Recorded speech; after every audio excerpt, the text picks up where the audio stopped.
La plupart des gens voient, comprennent et abordent leur relation du point de vue du pouvoir, de la dominance, de la possessivité, ce genre de choses. Et évidemment, tout ça, c'est extrêmement néfaste pour tout type de relation. Ça ne veut pas dire que ces relations de pouvoir n'existent pas, que cette relation de domination n'existe pas, ça veut juste dire que c'est complètement con de se baser dessus pour savoir qu'est-ce que tu dois faire et quand tu dois le faire. Cet état de fait est très visible dans tout ce qui touche à la jalousie pour les relations amoureuses. Hein. Certaines personnes ne sont pas du tout jaloux, signe de sécurité et de sainteté mentale, mais les gens qui sortent avec des gens qui ne sont pas jaloux, généralement on interprète ça comme de l'indifférence, voire même « Ah, tu n'es pas jaloux, donc ça veut dire que tu ne m'aimes pas ». Et évidemment, c'est totalement débile de penser la chose comme ça. Et là, c'est pas de l'amour. L'amour n'est pas du tout au centre de ce litige. Le problème est principalement au niveau des insécurités et de la possessivité de la personne. Pourquoi? Déjà, il faut partir d'une base. Tous les comportements motivés par la peur nous font faire des bêtises. Quand une personne est jalouse, ce n'est pas une preuve d'amour, c'est la preuve que cette personne a peur d'être abandonnée, a peur que son ami la quitte, etc. L'envie de dominer et de voir n'importe quelle relation via le filtre du pouvoir, donc de la domination, est la preuve que tu as peur de te faire utiliser, que tu as peur, en fait, surtout qu'on te fasse faire des choses avec lesquelles tu n'es pas d'accord malgré toi. Et ça, c'est quelque chose possible que si, un, c'est déjà arrivé, là on parle de trauma, de phobie, ce genre de choses, et de deux, si tu sais qu'il y a cette faille et qu'il y a cette possibilité en toi, ce qui te pousse à avoir une hyper-vigilance à ce genre de comportement. Sauf que l'hypervigilance te pousse à interpréter des faits neutres en des faits négatifs. Un exemple un peu caricatural, ce serait un couple, la personne demande, une femme, on va dire c'est un homme et une femme, un couple hétérosexuel, une femme demande au mec son chemin. Classique, elle demande où est la station de métro. Le mec lui répond, nanani, nanana, il n'y a pas de souci, etc. Là, sa copine, vu qu'elle a une insécurité, vu qu'elle a un passif vis-à-vis, je sais pas, on va dire, son ex qui l'a trompée, va interpréter ça comme de la tromperie. Elle va lui dire « Non mais comment oses-tu lui parler comme ça, avec des sourires mielleux, pardon, sourires moelleux au chocolat, avec des sourires mielleux, franchement tu lui fais les yeux doux et tout, t'as pas honte de faire ça devant moi, etc. » Toi, elle commence à l'embrouiller, juste parce que le mec, il était poli. C'est un exemple très caricatural. Commencez pas à me dire que toutes les femmes sont comme ça ou que les mecs sont des porcs. Pas le cas. Là, on parle juste de quelqu'un qui a une insécurité due à son passif, due à son histoire de vie, etc. etc. Voilà. Donc là, on a un excès. Ça peut aussi arriver dans un cadre professionnel. Imaginons par exemple quelqu'un qui a pris l'habitude de faire suivre tout ce qu'il fait par mail, donc à chaque fois qu'on lui demande quelque chose, il demande à avoir une confirmation par mail. Ça peut peut-être énerver un collègue ou un manager qui interprète ça comme de la méfiance de sa part et commence à l'embrouiller en lui disant « Oui, alors t'as pas confiance en moi, tu te méfies, non mais franchement, c'est pas une attitude digne de l'esprit de l'entreprise, blablabla. » Voilà. Voilà. Donc bon, dans cet exemple-là, il y a peut-être un peu de mauvaise foi parce qu'effectivement la personne voulait mettre à l'envers, mais on n'est pas là pour parler de ça aujourd'hui. Donc encore une fois, le point commun entre ces deux exemples, c'est que le problème, généralement, ce qui cause le litige n'est pas dans l'acte lui-même. Il n'y a rien de mal à indiquer le chemin à une personne qui est paumée, peu importe son sexe, et il n'y a pas de mal à faire suivre ses mails. Le problème est dans la perception qu'on a. Et c'est ce que beaucoup de pervers narcissiques et de manipulateurs utilisent. Ils vont changer la perception que tu as d'une action que tu as faite, qui est pour toi anodine, et que lui va qualifier d'irrespectueux, en gros, contre tes valeurs. C'est que tu as fait ça alors que je pensais que tu étais une personne respectable, une personne honnête. Là, tu as fait preuve de malhonnêteté. Alors que pas du tout. Hmm. Voilà. Il faut comprendre que ces abus, que ces recadrages négatifs ne sont possibles que si à la base vous avez une faille qui le permet ou une croyance qui le permet. C'est-à-dire que quelqu'un d'ultra arrogant, mais genre naturellement, tu vois, genre Dieu lui a donné l'arrogance quand il est né, d'ultra orgueilleux qui pense qu'il a toujours raison et qui fait toujours bien, ne peut pas être manipulé de cette façon-là. Il peut être manipulé de d'autres façons, mais il ne peut pas être manipulé de cette façon-là. Parce qu'il est convaincu, il est certain d'avoir raison dans ce qu'il a fait, en fait. Et c'est ce que on doit tous avoir à une certaine dose. Pour avoir ça, pour justement ne pas laisser ces failles être exploitées, il faut développer une confiance en ses actions, une confiance en ses capacités de jugement, de décision, de discernement. Ce qui est très dur à faire quand vous avez eu des preuves concrètes que vous vous êtes trompé ou en tout cas que vous vous interprétez comme ça. Par exemple, beaucoup de gens trop gentils se disent oui, il m'a manipulé, il m'a trompé, il m'a niqué ma réputation, il m'a fait ci, il m'a fait ça. Voilà, encore une fois, on est dans un cadre très large. Donc beaucoup de gens disent qu'ils font ça et ils se l'imputent à eux-mêmes. Et là, on est dans le cas d'une mauvaise responsabilisation. Dans le sens où ils se disent ah, il m'a arnaqué, genre, il m'a pris 10 000 balles, par exemple, on va dire ça, il m'a pris 10 000 balles, enfin je lui ai donné 10 000 balles, il s'est barré avec la caisse. Ah, il a pu le faire parce que je suis stupide, parce que je suis ci, je suis ça, je suis trop naïve, etc. Mes parents m'ont toujours dit, blablabla, j'aurais dû faire plus attention. Le problème de ça, c'est que le fait que quelqu'un te prend 10 000 balles ou te trompe ne dit absolument rien sur toi. Ça veut juste dire que tu lui as donné 10 000 balles, tu as fait confiance à la personne et la personne a choisi de t'arnaquer. Elle a choisi de te la mettre à l'envers. Mais ça ne dit rien sur toi, ça dit plus sur elle que sur toi. C'est elle la mauvaise personne qui t'a arnaqué, slash trompé, vous mettez les problèmes que vous voulez là-dessus. Ce n'est pas toi.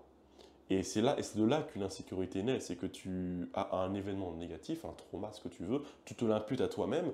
C'est pour ça que beaucoup des traumas viennent de l'enfance. C'est parce qu'en fait, nous, enfants, on est très égocentriques. On pense que tout ce qu'il y a de mal ou tout ce qu'il y a de bien est de notre fait. Maman, papa se disputent à cause de moi, ils se disputent parce que j'ai de mauvaises notes à l'école, ils se disputent nanani, nanana. Donc, cette pensée-là vient de notre enfance et on ne l'a jamais retravaillée, sauf coup de chance, et on n'a jamais appris à penser autrement. Il faut comprendre que le monde est complexe, la société est complexe, les comportements humains sont complexes et que la plupart du temps, ce qui se passe dans votre vie n'a rien à voir avec ce que vous avez, surtout avec ce que vous êtes, surtout les relations interpersonnelles. Quand quelqu'un vous arnaque, il vous arnaque parce qu'il veut vous arnaquer. Il ne vous arnaque pas parce que vous êtes forcément une victime prédisposée à être arnaqué, etc. Ça, c'est faux. Il y a peut-être forcément un travail à faire et il faut se responsabiliser sainement. Il faut se poser la question, pas qu'est-ce que j'ai fait de mal, qui est une question en fait qui évoque un jugement. Vous vous jugez vous-même quand vous vous dites putain qu'est-ce que j'ai fait de mal, où est-ce que j'ai merdé, etc. Il faut vous poser la question qu'est-ce que vous auriez pu faire de mieux. Parce que la question qu'est-ce que vous pouvez faire de mieux n'implique pas que vous avez fait quelque chose de mal. Ça implique juste que vous pouvez améliorer votre comportement. Et c'est comme ça qu'on s'enlève des insécurités. Bon, j'ai dévié un peu de toute la problématique relations, euh, des relations de pouvoir. Donc, comme beaucoup de sociologues le disent, la plupart des relations sont des relations de pouvoir, de dominant à dominé, d'enseignant à parent. C'est un modèle qui est très répandu dans notre société pour la simple et bonne raison que c'est un modèle qui est extrêmement simple à appliquer. On met l'autorité sur quelqu'un, cette personne avec cette autorité a forcément raison, ne peut jamais avoir tort, et toi en tant que personne inférieure, tu dois fermer ta gueule. Et c'est un modèle qui est présent dans notre éducation, parents, enfants, qui est présent dans l'école, hein, enseignant-élève, ou même, enfin même pas forcément enseignant, mais ça peut être aussi CPE, directeur, etc. Genre pendant 10 ans, même quand tu as 18 ans et que tu es en études, l'enseignant qui peut avoir juste 3 ans de plus que toi, et quand même un statut qui te permet d'être dominé. Et donc ça, forcément, c'est un schéma qu'on a intériorisé et qu'on reproduit dans toutes nos relations, qu'elles soient amicales, professionnelles ou autres. Et le problème, c'est que c'est des relations très malsaines, en fait, simplement. C'est que ça ne marche pas. Ça ne marche pas. Parce que c'est des, comment dire, c'est des relations qui ne se basent que sur le rôle. C'est-à-dire que tu es enseignant, je suis élève, enfin, ou peut-être l'inverse voilà, j'éduque un peu, on essaie de faire des trucs, je suis enseignant, t'es élève, voilà, c'est le rôle, mais ça ne devrait pas influer la relation qu'on a, c'est-à-dire que la relation, ça reste une relation d'humain à humain, d'être pensant à être pensant, et faut se traiter comme tel. Et c'est ça la vraie définition du respect. La vraie définition de respect, que ce soit en éducation ou dans une relation, c'est de voir la personne pour ce qu'elle est réellement et pas ce qu'on voudrait qu'elle soit ou ce qu'on aurait voulu qu'elle soit. Les relations de pouvoir viennent aussi avec une certaine notion de possessivité. Encore une fois, c'est ma copine, mon copain, mon employé, mon élève, etc., etc. Ce qui nous donne à tort l'impression qu'on a un droit sur la personne, qu'on a le droit d'avoir des attentes. Or, non, pas du tout. Genre que, en fait, que cette espèce d'idée de possession, ça met des règles sur la relation. C'est-à-dire que tu es ma copine, en tant que copine, tu dois faire ci, ça, X, Y, Z. En tant que copain, tu dois faire X, Y, Z. Sauf que ça, c'est des attentes subjectives. Même si on a l'impression qu'on a tous la même idée de ce que devrait être un patron, ce que devrait être une femme, ce que devrait être une petite copine, un petit copain, etc. C'est des trucs subjectifs. Il y a une trame de fond due à notre environnement socio-culturel que nous partageons, mais personnellement, en fait, ce truc est toujours flou. Ce n'est jamais bien défini et ce sont toujours des choses à définir avec la personne. C'est bien pour ça que des fois, tu as des bons chefs qui disent, écoute, je suis ton chef, mais on va être lucide, tu connais mieux le domaine que moi, c'est toi l'informaticien, c'est toi l'expert du sujet, moi je suis juste là pour chapeauter le truc. Du coup, voilà, même si dans une entreprise, le chef c'est moi, j'ai conscience que l'autre, que mon employé, que mon subalterne, j'ai horreur de ce terme-là, mais mon subalterne a des compétences que je n'ai pas et que sur certains sujets, je dois l'écouter. C'est pareil dans la restauration, c'est pareil partout en fait. Et c'est surtout vrai dans les relations hommes-femmes. Ok, peut-être que vous avez des attentes, je ne sais pas, vis-à-vis de votre partenaire, que ce soit des attentes au niveau de l'écoute, au niveau du salaire, du cadre de vie, de la gestion de l'argent, de la gestion des tâches ménagères. Ok, mais ça, c'est des questions à voir au cas par cas. Quand vous vous dites c'est évident, ce n'est jamais évident. Il devrait le savoir, c'est évident. Ce n'est jamais évident. Pour moi, pour moi, c'est logique. Ce n'est jamais logique. Vous devez tout discuter avec votre ou vos partenaires, que ce soit collègues ou professionnels. Encore une fois, vous devez tout discuter. En tout cas, tous les points importants pour vous, parce que bon, il n'y en a pas 150. Hein. Tout dont vous avez besoin, vous devez le discuter. Simple, voilà, pas cher. Donc bon, vidéo faite un peu aux fleurs de l'eau, hein, voilà, j'espère que ça vous a plu.